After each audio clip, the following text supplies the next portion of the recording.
Ladies and gentlemen, welcome to the channel. It's your boy, World of Wrestling, here today to discuss about WWE Raw, April 28th, 2025 review. Let's go over the show. This show is actually not bad at all. Very enjoyable show, for the most part. Had storylines throughout, and it had some good wrestling as well. So let's go over the entire show and, break it down.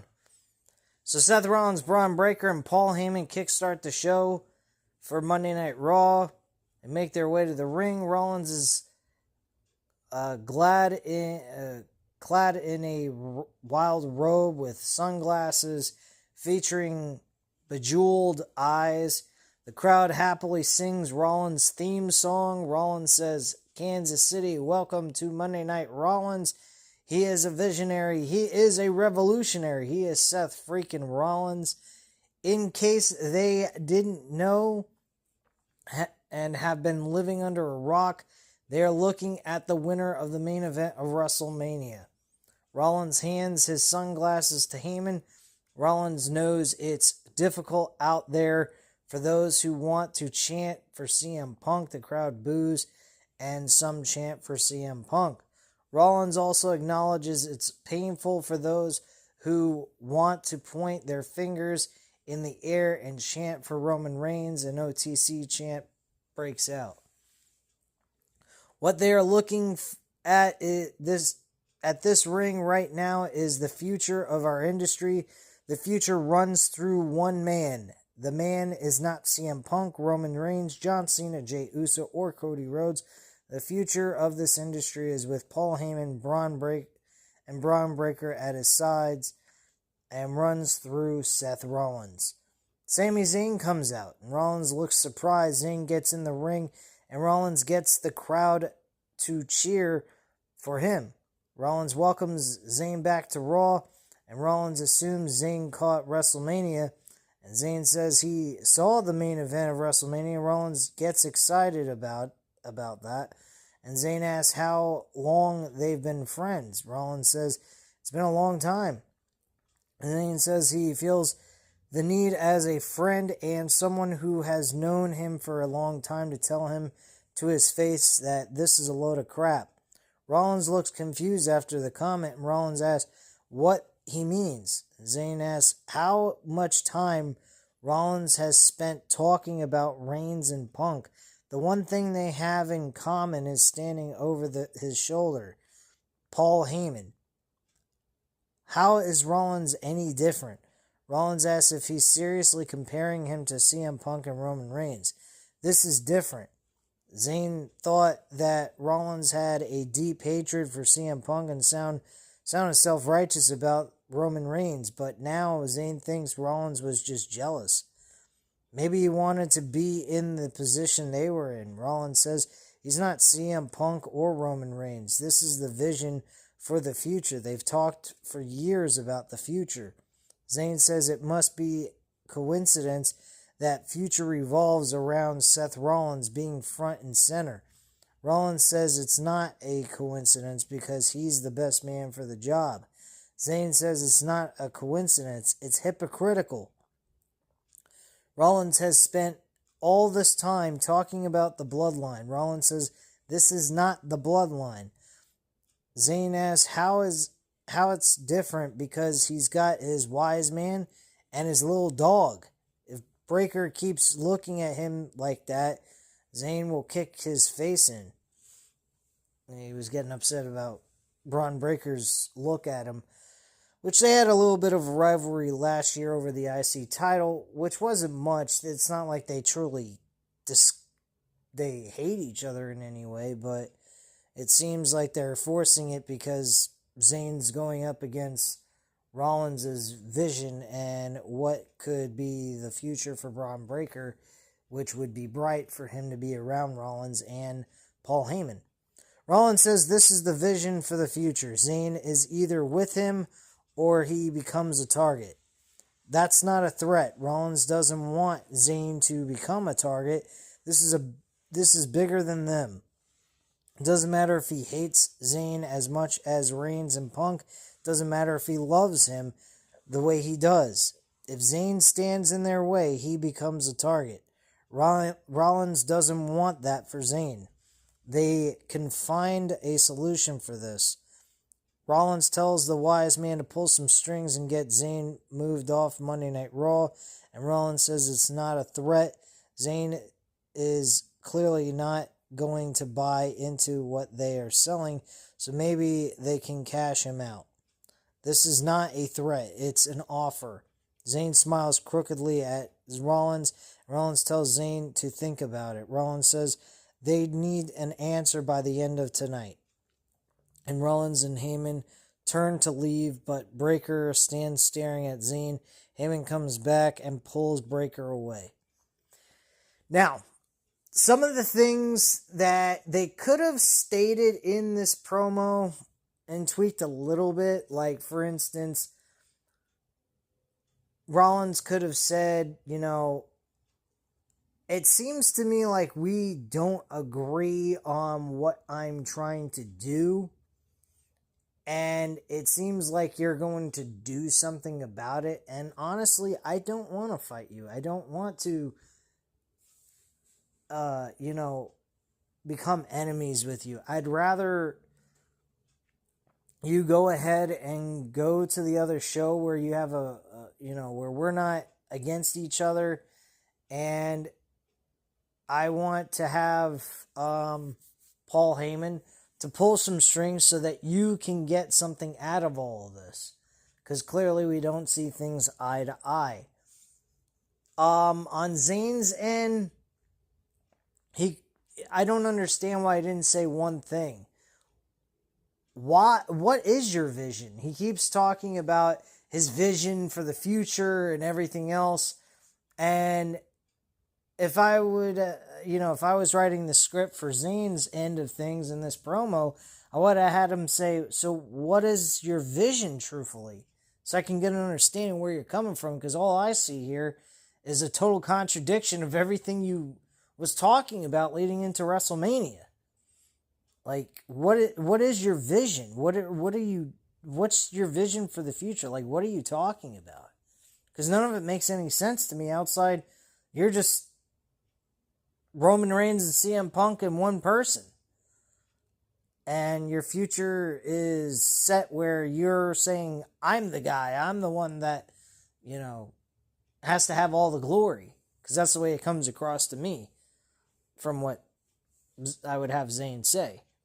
I know that sounds long-winded and everything, but I think that would have been a little extra towards it to help us understand what his vision is for the future is. Because I have no fucking idea, even though there was no mention specifically. He didn't elaborate on what he meant by the vision for the future. What's the vision for the future? Is it the future for guys like Bron Breakker to make it big in the company? I don't quite understand what this is. And at the end of the day, it's exactly what Zayn said. He's just creating his own bloodline group, which is, basically the WCW Paul Heyman Dangerous Alliance type mindset that they're creating here at the end of the day. So it really, to me, doesn't make a whole lot of sense at the end of the day. So they didn't really elaborate on what the vision for the future is that Seth Rollins is trying to create here. Outside, he wants to be the front and center, the head guy, have all the glory, and be the head honcho in the WWE. That's the only thing I can get from all that, and that's it. So it's all assumption at this point. Still a lot of questions, no answers. So that's pretty much what I got from this entire thing. Now, they still have the capability of extending, telling more and more stories, explaining things as they go along, because this is supposed to be a long-term vision that they're trying to provide to us as a story on, this faction. So I'm okay with it. Later on in the show, we get, whatchamacallit, Paul Heyman coming into Sami Zayn's locker room telling him, look, I got a deal that was made. If you don't take this, Braun Breaker will be waiting for you for a match tonight. And it's a really good deal. You are moved to SmackDown, but in exchange of that move to SmackDown, you actually get the shot for the WWE title after Randy Orton and John Cena have their match at Backlash. When he stated that, I was like, bro, you can't pass that up. But later on in the show, we actually do get a legitimate reason for this to be denied. Makes a lot of sense. It's, the long way of getting it. It's not the short, the easy way in. He's kind of doing it the hard way. And he denies the offer to go to SmackDown. And they implement the idea that Sami Zayn says he's going to become a world champion before his career is up. And what I'm pretty much getting from that promo is that the long-term direction for this whole entire thing is to get Sami Zayn to become the World Heavyweight Champion. Seth Rollins becomes the World Champion in this year to dethrone Jey Uso. The best way to do it is by a horrible way of doing it, pretty much destroying Jey Uso. And this kind of lights a fire for Sami Zayn. We also get a story with CM Punk and Seth Rollins as well over the world title possibly. I mean, CM Punk's got several different directions to go with. For his rivals. I mean, between Seth Rollins, Paul Heyman, John Cena, The Rock. I mean, he's been screwed 10 ways to Sunday leading into WrestleMania, and then after WrestleMania, he's been screwed. So, I mean, it's been a rough ride for CM Punk in this whole duration leading into after WrestleMania and leading into WrestleMania. So he's had a rough road in the last couple of months since January. So personally, I mean, at the end of the day, there's a lot of things that are happening that can be told here.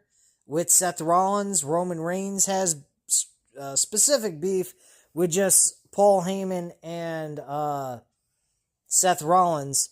So there's a lot there to be told as well for a World Championship matchup. I think we could see Seth Rollins become World Champion by Money in the Bank.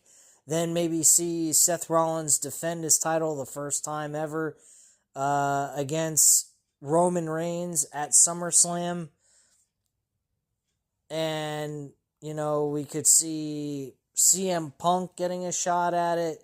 We could see tag team wrestling between Roman Reigns and CM Punk against Bron Breakker and Seth Rollins going into Backlash. So that might actually happen at Backlash possibly.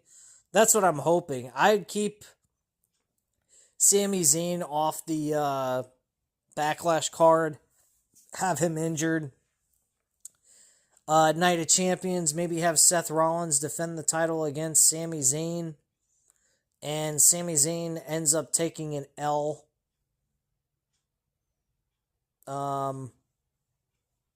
At the Night of Champions event. In a non-title, there's no title on the line, of course. And then, Seth Rollins ends up being declared the number one contender for the World Heavyweight Championship at Money in the Bank. And then Money in the Bank, Seth Rollins wins against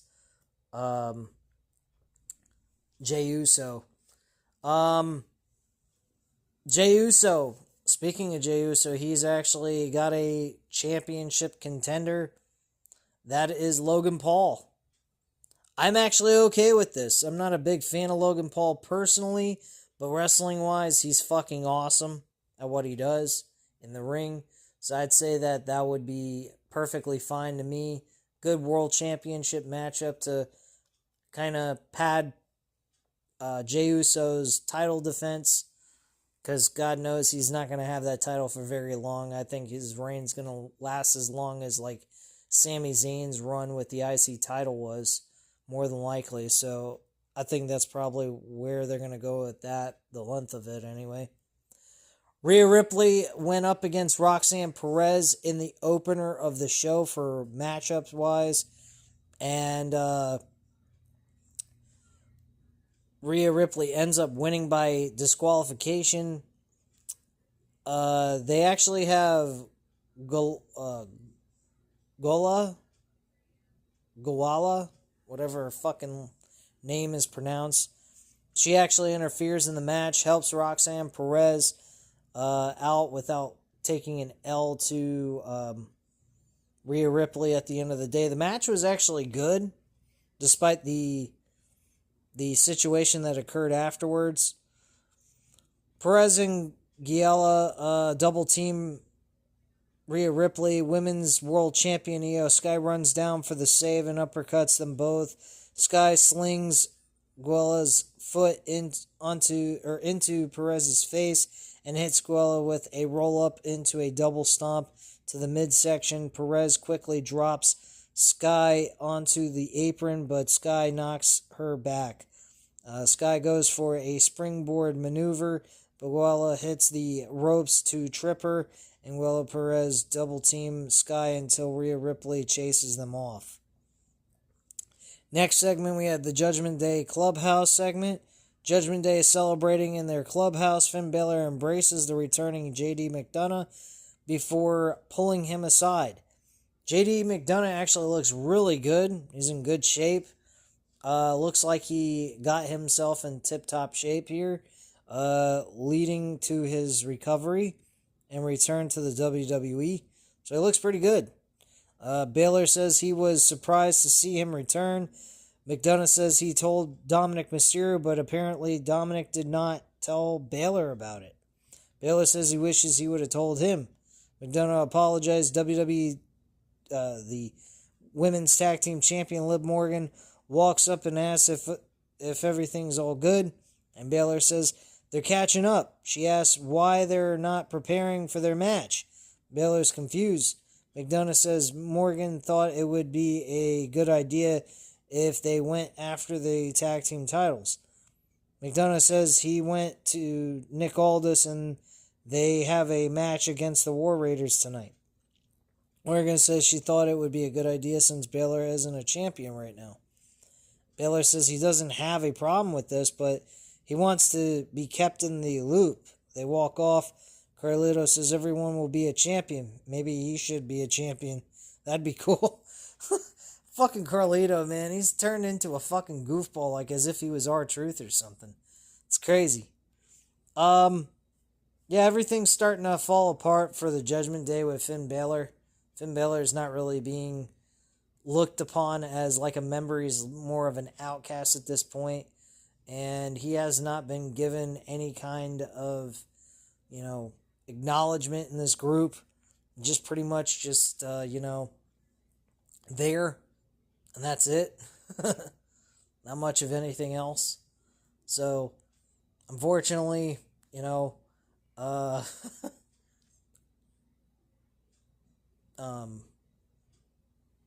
whatchamacallit. So basically, Finn Balor's on his way out of the Judgment Day at some point. I wonder what they're going to do. I hope that they go in the direction of where they have a new member. Dominic Mysterio is actually the leader of the Judgment Day. That IC title looks really good on Dominic, honestly, from what I saw last night. He looked fucking awesome with that belt. And I think he's doing really good stuff. He had a great crowd reaction at WrestleMania when he won the title. Usually he's being booed out of the building. During that match, they did not boo him. They don't seem like they're booing him much at all at this point, and he seems to be gaining traction with the crowd. I think he's going to eventually get over, and I'm pretty sure at some point he's going to become a world champion later on in his career. I'd say in the next 5 years he probably could be a world champion based on storyline projections. So I wish him a lot of luck, and I hope he at least has memorable matches and is utilized on the program as much as humanly possible, because I'm liking he's starting to, gain some intrigue in this Judgment Day loss of a leader, and him being a leader of this Judgment Day may lead him to main event status. Personally, I think that would be the best thing for him, and I hope that's the direction they go with all this. Next, we had Logan Paul coming up. He made his appearance. He's in the ring, and crowd loudly boos for him. He doesn't know if they all remember, but he beat AJ Styles last weekend at WrestleMania. Paul says Kansas City is a victim of circumstance. They don't recognize greatness standing in front of them. They are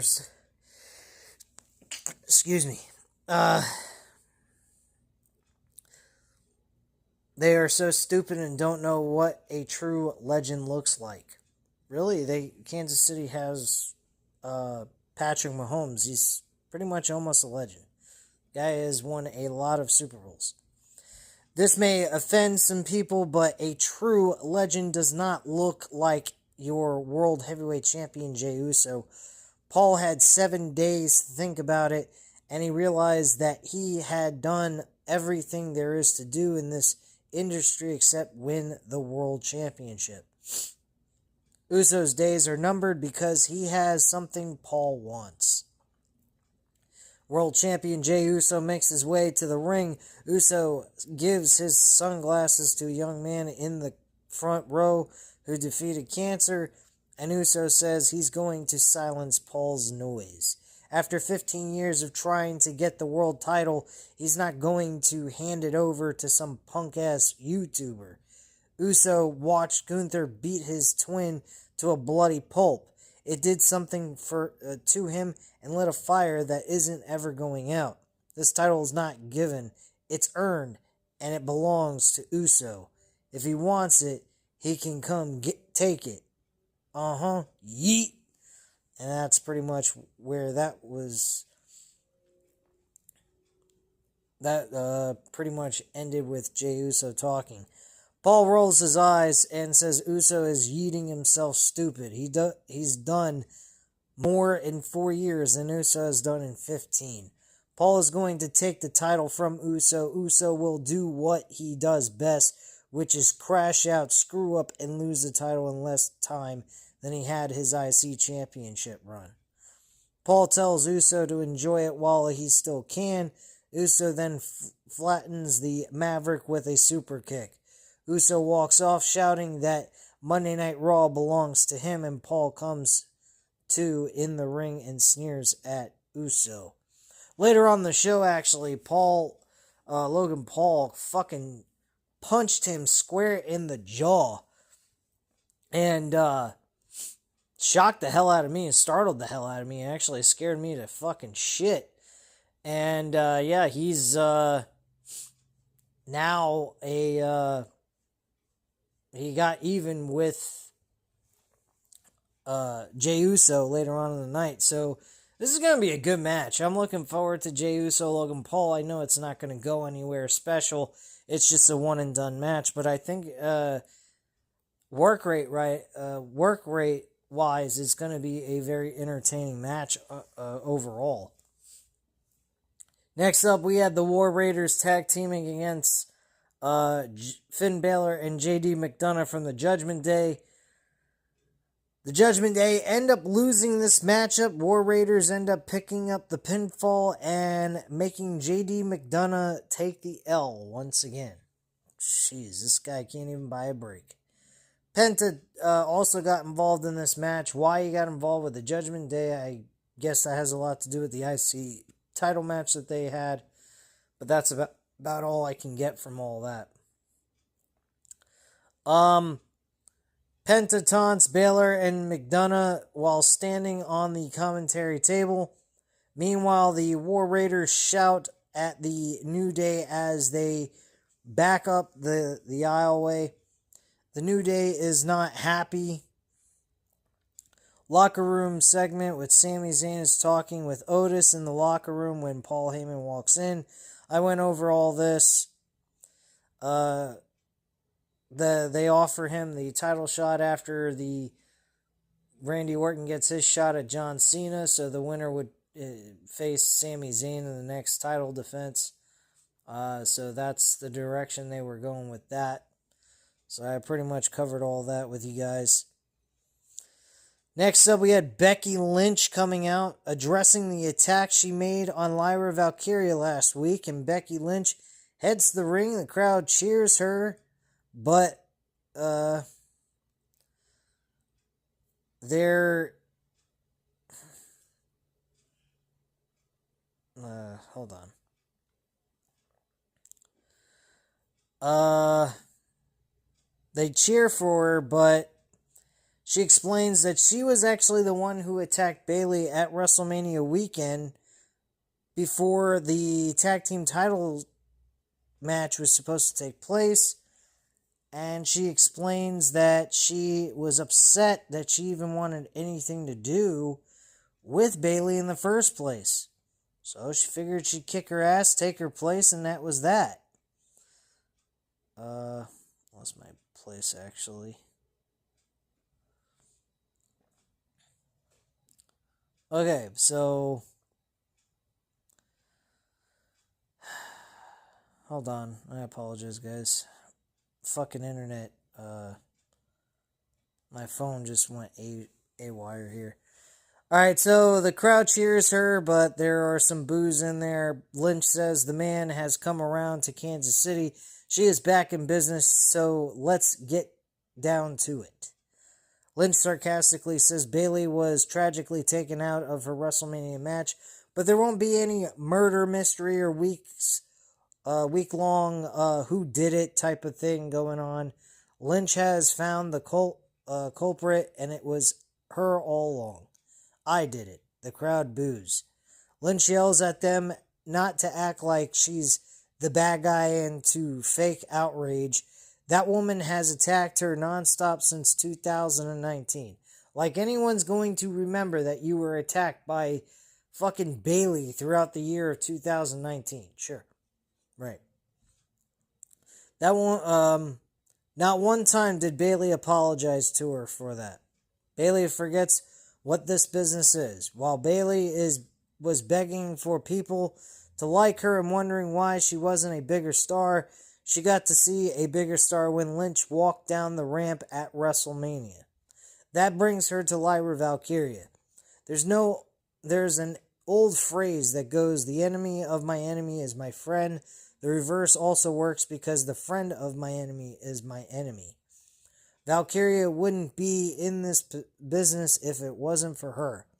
Lynch had high hopes for her, but while she was out, Valkyria was cozying up to the woman she's been fighting for 6 years. Even then, she tried to save her. She wanted Valkyria to ditch that bitch. She never would have won the tag team titles with Bayley anyway. Valkyria was already compromised. She's already a loser. Valkyria has heard enough, and she comes out to the stage. Valkyria incredulously says Lynch had high hopes for her, but many women warned her about Lynch. Bayley was one of the first to mention her. She told Valkyria that Lynch would step on anyone's throat to get ahead, and Valkyria didn't buy into it because she wanted to have Irish tag team champions at WrestleMania. She didn't buy it because of the hope she had for Lynch. After multiple manhandle slams, she knows exactly what Lynch is. Valkyria gets on the apron. The illusion of Becky Lynch is dead. Valkyria wants to make her pay for what she did to her and Bayley. Lynch quickly gets out of the ring. Valkyria can't believe she's running away. Valkyria reminds her that she beat Lynch to win the NXT Championship, Women's Championship, and that she's a better wrestler than her. Lynch says the man only fights when it matters. It does not matter in Kansas City. Valkyria says the man is too good for Kansas City. Valkyria then suggests Backlash and will put the title on line because she knows that's the only way Lynch would even accept the match to begin with. Lynch says...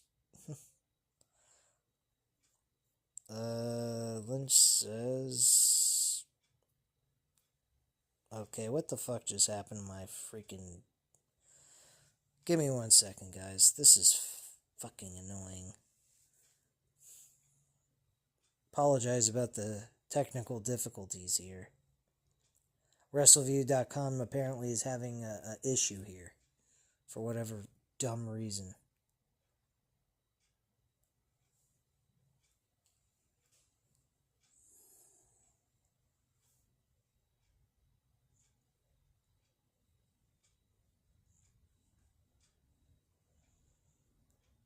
So give me 1 minute and I'll get this back up and running for us.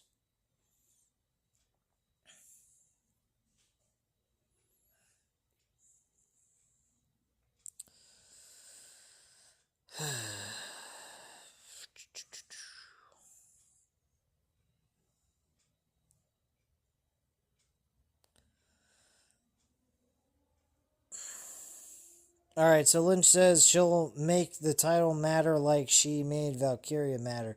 Valkyria tells her to shut up. Lynch never made her matter. Valkyria did that. She's not interested in being the next Becky Lynch. She's interested in being better than Lynch. She's already knows she's a better wrestler than Lynch as well. Lynch flips out at ringside, and so Valkyria wipes her out with a wrecking ball dropkick.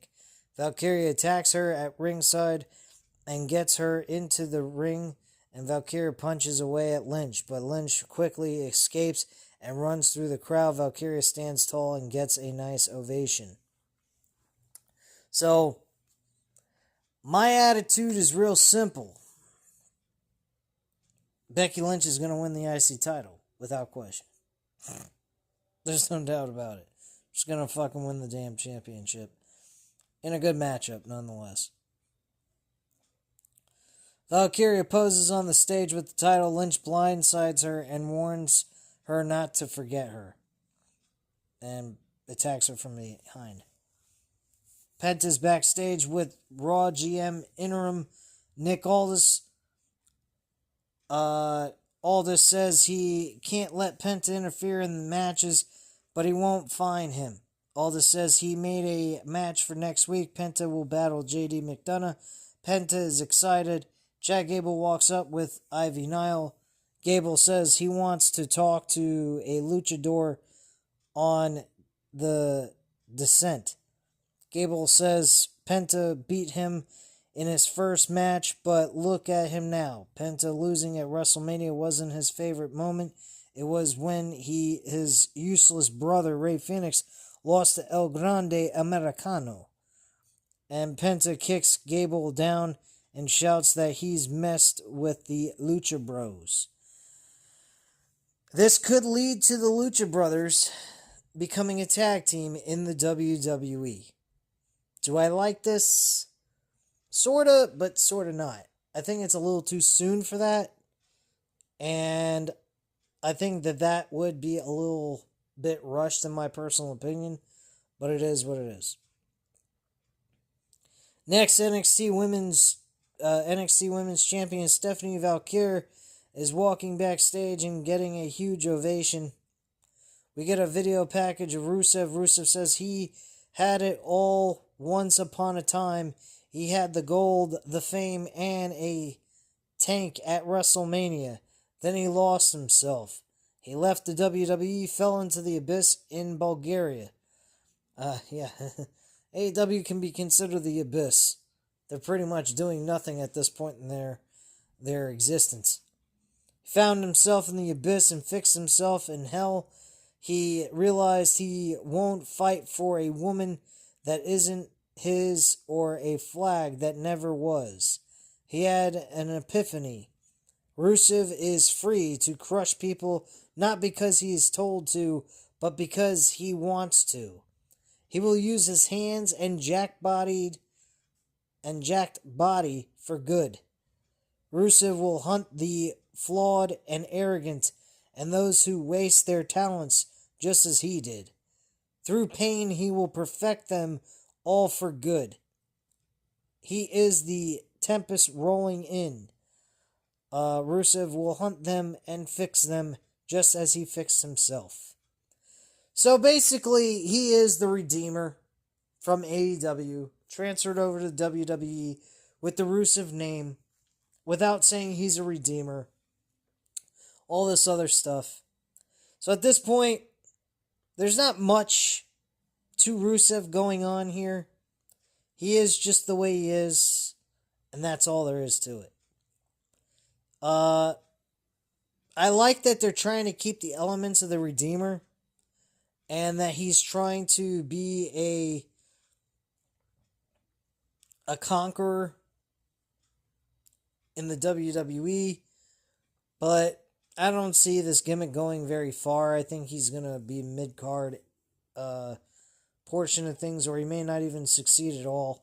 It all depends on Triple H creative and how much effort they put into building this character. His second night on WWE programming is a slow burn, and it could turn out to be good, but we'll have to see what happens on next week's episode of Raw. Hopefully they do something entertaining with him, like give him a match of some kind, anything at this point. Ivy Nile went up against Stephanie Valkyrie in a decent matchup. Nothing special, but it was okay. Stephanie Valkyrie ends up winning the match. Next, we had the Raw GM manager for the night, Nick Aldis, giving a pep talk to AJ Styles. Even though it didn't go his way at WrestleMania, Styles can get back on the horse with the list of new opponents. WWE Tag Team Champions Liv Morgan and Raquel Rodriguez walk in with WWE IC Champion Dominic Mysterio. Morgan says she hates to tank the ratings on Raw, but she'll be gone for a bit because she's filming a big Hollywood movie. Aldis says the paperwork came through and she's good to go. Mysterio says he needs time off as well. Aldis asks why. Mysterio replies, he's the champion, he can do what he wants. Aldis says Mysterio should have listened to his old man. When you're a champion, you have to show up more. It's kind of funny. Liv Morgan and Raquel Rodriguez are tag team champions. They're getting time off for movies. Mysterio asks, what is he talking to Styles about? Finding a retirement home? Didn't he break his hip like his deadbeat dad? Styles says he'd like to break something, and Morgan pulls Mysterio away, and Styles turns to Aldis and says he has an idea. And this has probably AJ Styles trying to lean his way into a IC championship matchup, more than likely. I don't see him winning the title. I don't know why they're putting him in a championship match opportunity. To me, it makes absolutely no sense. We're seeing Sami Zayn backstage pacing when Karrion Kross walks up to him. Kross, once again, being backstage troll that he's been for a while now. And Kross says Zayn has a big decision to make. Hopefully he makes the correct one. Pat McAfee addresses last week's attack by Gunther. Michael Cole apologizes for his mouth getting him and Pat McAfee into trouble last week. Cole believes that after 28 years sitting behind the desk, he has earned the opportunity to offer his opinions. Sometimes he gets carried away because of his emotions and love what they do. They show a replay of Gunther attacking Michael Cole before Pat McAfee made the save, and Gunther would then viciously attack McAfee and choke him out. Cole says Raw GM Adam Pearce has suspended Gunther indefinitely. McAfee gets on the commentary table and says it's great to be in the home of the Chiefs. People have forgotten who the hell he is. McAfee has been so successful on the microphone that even he's forgotten who the hell he is. This past week has made him look in the mirror and realize some things. He's still that dog who was born in the East Hills of Pittsburgh, Pennsylvania. He's the son of a truck driver who lived paycheck to paycheck. He wasn't given a lot, but he's blessed with great friends. McAfee went from an irrelevant bum to someone who is known around the world. He doesn't have more talent than anyone else, but he has a few things he hopes people will remember him by. When he dies and he's 6 feet in the dirt, he hopes people say he was an incredibly hard worker who worked his ass off for his friends, family, and the community. He hopes they think of him as an empathetic man who gave millions of dollars to his community, children's hospital, military foundations, homeless shelters, LGBTQ communities, public schools, and underprivileged communities. He hopes they see that he left the world better than he found it. Last but not least, when he's dead and gone, they will say that he was one loyal motherfucker. The crowd loudly cheers. I fucking love Pat McAfee, man. He cuts such realistic promos that feel like a legitimate, like it's not even being orchestrated. It doesn't feel like a story. It feels like real life, like it's coming from him directly. And at the end of this whole entire promo, Nick Aldis lifts the suspension because Pat McAfee asked for it and gave the match to Gunther and Pat McAfee to go one-on-one at Backlash. Some people are going to say that Pat McAfee is going to be annihilated. I disagree with this. I think Pat McAfee, of course, is going to lose without a shadow of a doubt. If he was to win this, this would be absolutely dreadful to Gunther altogether. So I don't like that idea if that was the direction they were to go, and they won't, of course. But I honestly think that this match is going to be a fucking fun matchup that people are not expecting to turn out to be a good match. It's supposed to be, I think a lot of people are expecting it to be a one-sided beatdown, and I disagree. I think that the match is going to be a very close, fun, entertaining match, but at the end of the day, Pat McAfee is going to lose. And that's the direction I think they're going to go. But still, at the end of the day, I think Pat McAfee is going to look good in defeat. And that's pretty much the direction I think they're going with this. Straight up. Anyway, McAfee chants fire up. McAfee says, you have to ride with those who ride for you. If one goes, all go. You either with him or against him. There's one man who has been with him since he met him. He's the greatest of all time, Michael Cole. A crowd loudly cheers for Cole. And McAfee will be loyal to him until he is in the soil. Last week, when that Austrian asshole put his hands on the GOAT, he had no option but to protect his boy. After it happened, he got attacked from behind. McAfee has seen himself choked out all over social media and television. His friends and family have been warning him about Gunther. McAfee curses and says, if I die, I'll die. Then we lead into the match being booked. Pat McAfee versus the ring general Gunther, one-on-one at Backlash. I don't know if people forgot about Pat McAfee's ability to wrestle, but the motherfucker can wrestle too. He's great on the mic. He's a good wrestler. I mean, the guy can perform. This is why I don't understand why people are thinking that Pat McAfee is going to be molloped up and forgotten about like he's some fucking average Joe nobody. The guy has wrestled Adam Cole in NXT. People, including myself, thought that Pat McAfee was going to be shit in a wrestling match against one of the best in the world at what he does, Adam Cole, baby. And Adam Cole and him had a great match at an NXT TakeOver show. He also had a match with Austin Theory at WrestleMania 38. Good match there. I didn't have a problem with that match. I thought it was fun. I don't know what people are fucking talking about. But, hey, whatever.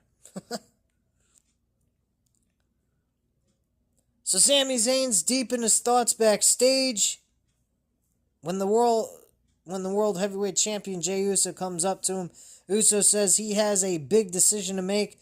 Uso says that whatever decision he makes, he loves Zayn. Zayn says he loves him back. And they embrace. And then Logan Paul attacks Jey Uso by surprise, scared the living shit out of me. And that's that.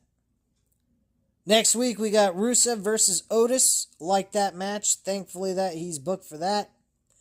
And Penta's going up against JD McDonough. And that's pretty much the overall matches that have been set up for next week's Raw. Last segment of the night is Seth Rollins getting the answer from Sami Zayn. At the end of all this, Sami Zayn refuses to go with the option that he was given. He says he's going to go ahead and do the right thing by winning the world title the right way, not being given to him and taking a shortcut just so that he could say he's world champion. And he plans on becoming world champion on Monday Night Raw. This led to a matchup between Bron Breakker that was pretty much not much of a match at all. It was just a throwaway thing that led to a major angle that ended the show with a cliffhanger. Seth Rollins stood tall in the middle of the ring with Bron Breakker and Paul Heyman while driving Sami Zayn's skull into the mat. And before that, we saw Bron Breakker connect with 5 different spears. The last one looking like he either broke Sami Zayn's rib cage or knocked him into another hemisphere. But at the end of the day, Bron Breakker, same as Seth Rollins, both stand tall in the middle of the ring with Paul Heyman by their side, and they get another W with the second week in a row of Monday Night Raw. And that's how the show went off the air. I thought it was an enjoyable show. I thought there was a lot of good content on this show that people can bite into and find entertainment value out of. Good storylines were produced for this. There's long-term storytelling here with Seth Rollins, Bron Breakker, and Paul Heyman involved. So I am loving what they are giving us at this point in time. I don't know where the fuck the storylines were for WrestleMania, but they were nowhere to be found. Not a whole lot was going on. Since WrestleMania is coming past, the storylines we're getting here are better than what we were getting for WrestleMania. This feels like a legitimate pay-per-view event that you would want to not miss.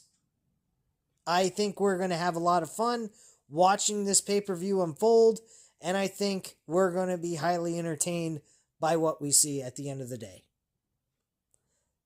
I guess it works out best when The Rock is not making putting his foot into the middle of storylines, trying to make himself important. I think The Rock has the capabilities of producing good storytelling.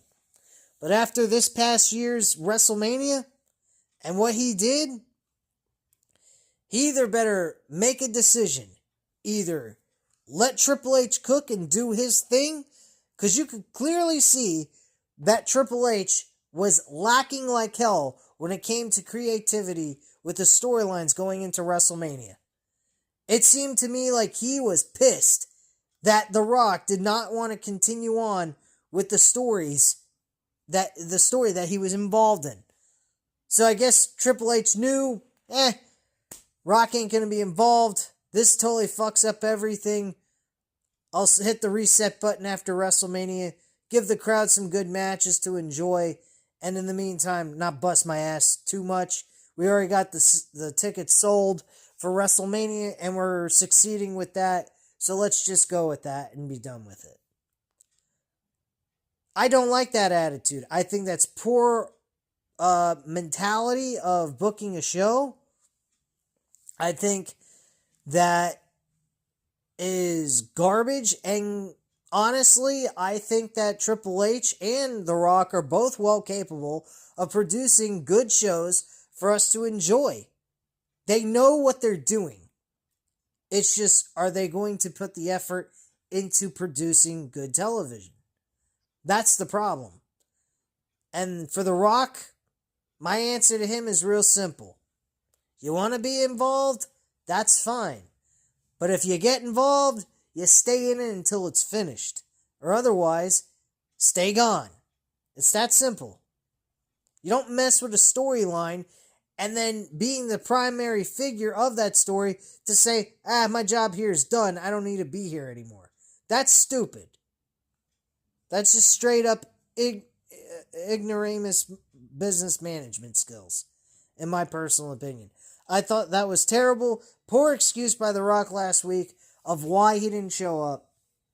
And, you start a story, you finish it, or otherwise you don't fucking be a part of it to begin with. It's that simple.